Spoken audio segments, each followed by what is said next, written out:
Hello and welcome to the Chase Aerospace gaming channel on YouTube.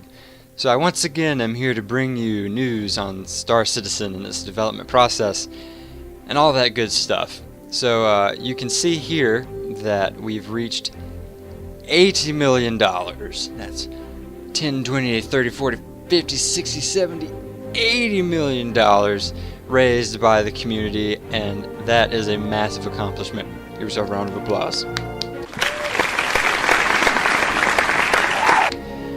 Right, so, as such, you know, what pushed us over the $80 million mark is not only literally years of people staying in touch with the game and donating because they think it's a good cause, but also the recent whole C, not just the whole C, the whole series sale, concept sale that just went up. And we will segue very nicely into that piece of news. So the Hull series is a heavy-duty utilitarian kind of vehicle that's good for hauling a lot of cargo across the verse, right? So the Hull A would hold the least, and the Hull E, goes A through E, would hold the most. But what makes the Hull series unique is that they carry their cargo externally on these, I want to call them racks, or like almost like exoskeletons or something like that, where you mount cargo containers to them and they're held outside of the ship.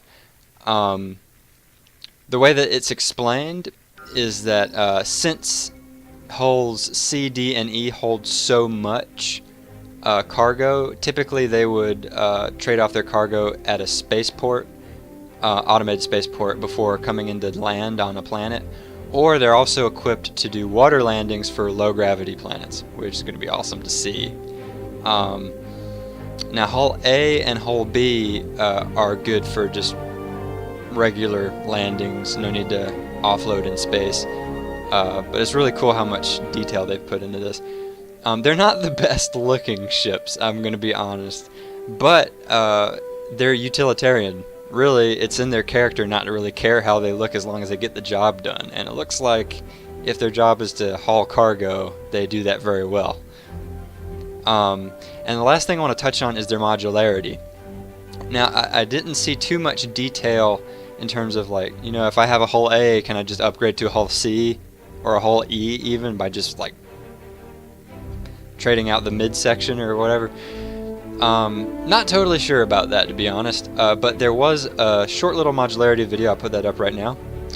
Yeah, there it is. So apparently they can fold up and retract, and then the ship comes in, and that's what it looks like when you're not hauling cargo. But when you are hauling cargo, I suspect that it would expand, and then you would put your crates on there. Now, as far as, this was the only mention to modularity that I saw in the article on the website, which I'll have the link to in the description.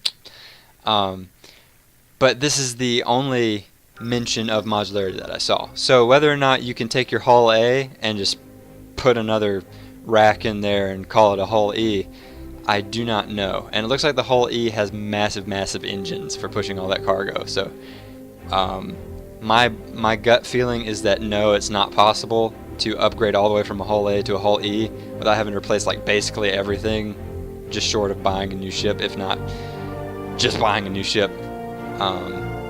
Yeah, so it's kind of up in the air right now, though I'm leaning towards pretty much not possible. But we'll see what happens. I might be wrong on that, so we'll see.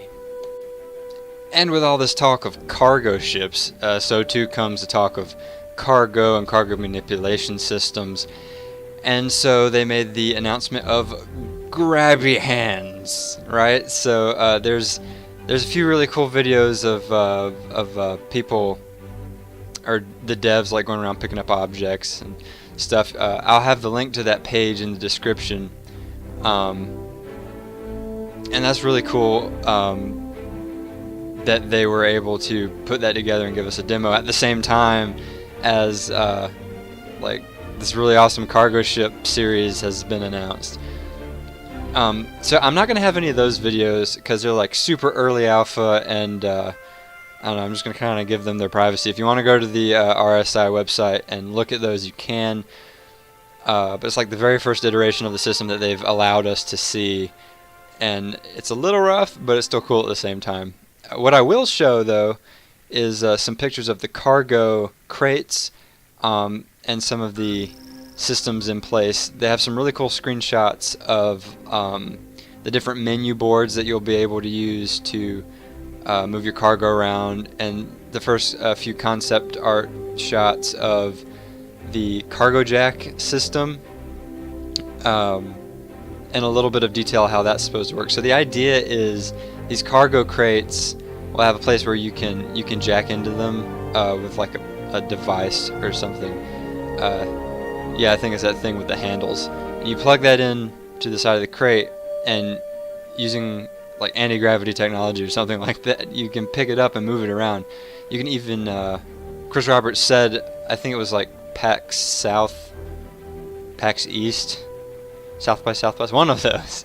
He said you can EVA with these outside of your ship. Like you can pick it up with the jack, and then like push it outside, like fly around with it. And in an environment with gravity, it would just like hover off the ground and go where you tell it to. It's pretty awesome. So yeah, so we're starting to see how all this is coming together, and it's nice that this announcement comes at the same time as the cargo ships. It's also good marketing strategy. So good job, CIG. All right, so that's all the news for the day. I'll have the links to the whole series announcement page, the Grabby Hands cargo manipulation page, and then I'll also put a link to a really awesome video that I want everyone to watch. It's like the low flying passover in the M50. I watched that video probably like 30 times. It was amazing. You have to go watch it. It's so good. And also I'll have the link just to the regular RSI website, maybe even the crowdfunding page, because yeah, make your life easier. You go make sure I'm not fibbing to you about the $80 million mark. Alright, well that's everything for this time. So stay tuned for more Star Citizen news videos in the future. I have been Chase Aerospace. Thanks for watching. See you in the verse.